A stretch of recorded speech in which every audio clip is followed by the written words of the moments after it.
Good morning, ladies and gentlemen. I'm meadsyreplays. Welcome back to the channel. Now, this battle made me cry.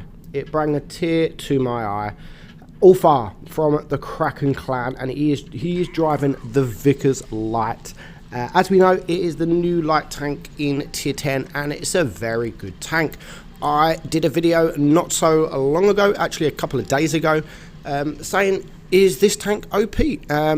I think it is a very, very good tank, and I love the tank. It doesn't need the turret armor that it's got, but we're not going to talk about the tank. We've already spoke about the tank. We're going to talk about this game that made me cry, and for sure, it made Ulfar cry as well. So he has gone to the far right side where basically the mediums go. His team are pretty much placed all around the map. If you look at the mini map, there's some to the left, some to the right, and some to the middle. Pretty much all split up. And he does get lucky. The E75 is a big dummy. Now, he's a big dummy. He's stupid.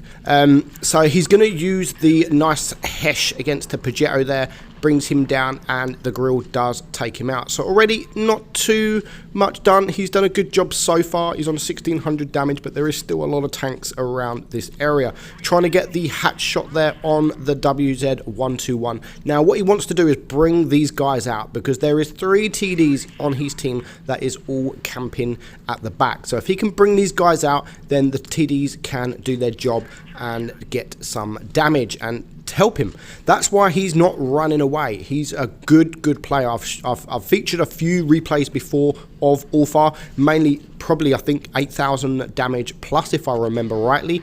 So he knows what he's doing. His awareness of his team's position is absolutely vital. Now that E75, as I've said, he's a dummy. He is going to do nothing but shoot HE, which makes Ulfar stay alive for a lot longer than he actually should. So he can't quite get the WZ121, but he can get the E75 that is behind him.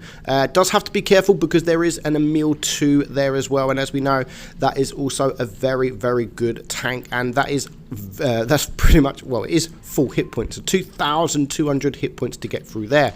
Now, nice shot there on the WZ121. Now he brings him to one shot. He is shooting HE. No, he does switch to the APCR, and he does take him out for his first kill. So he's bringing it now down to a 4 versus 5. Just look at how many hit points there is left on the enemy team. So he's going to get some nice side shots here on the E100. Absolutely vital.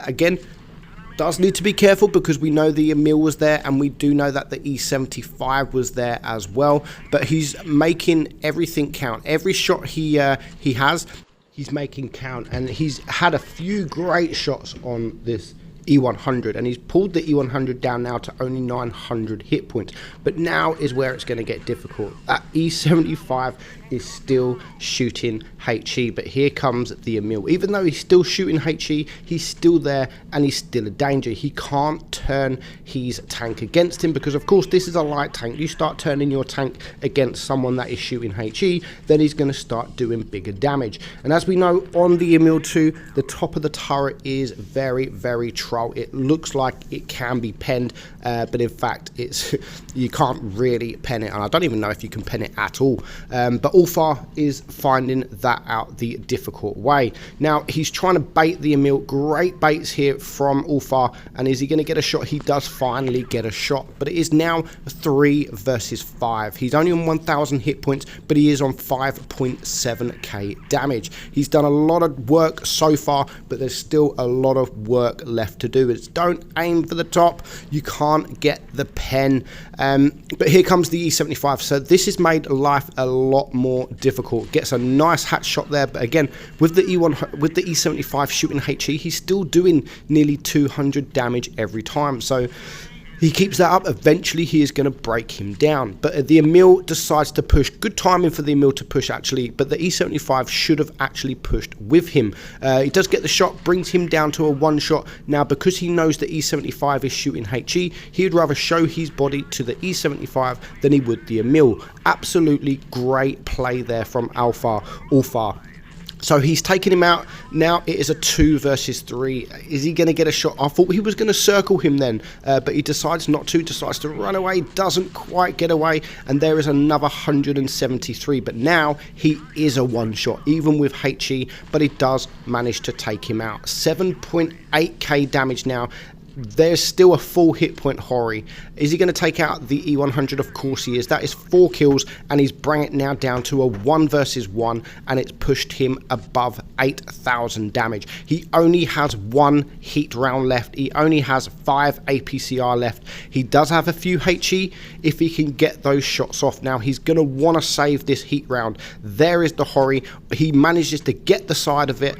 HE almost 500 damage. If he can keep this up, then he should be able to take the win home. But he gets very unlucky here, because every time he tries to maneuver into a different position, it's very frustrating, and this frustrates me a hell of a lot, because you're going to see, I mean, he was spotted. He's probably reset his camo now, so he is on his making a move. There is only 1 minute left on the clock, and he's going to want to come from a direction the Hori doesn't know he's coming from. So he's going to go up the hill. He's going to try and spot him. He does spot him, but the Hori is looking not what he wanted to see. So this is where he's going to try and come in from a different angle. Now he's reset his camo, so he's doing the right thing. He's doing what the Hori will think he's not going to do. He's going to go around the whole of the map again.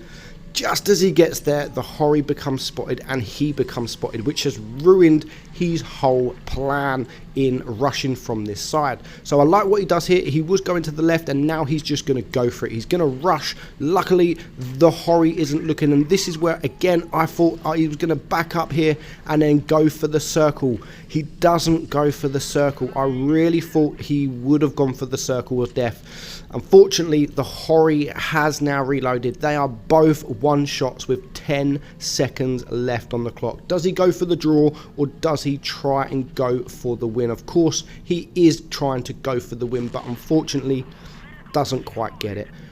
Well played, Ulfar. Well played. Nonetheless, 9,300 damage, and that is a proper heartbreak. And I think the battle deserved to be on its own rather than in my normal nah replays. So thank you, Ulfar, for sending me that in. I hope you enjoyed it, guys, but this battle really did make me cry. I'm Meadsy, and I'll catch you all soon. Bye-bye.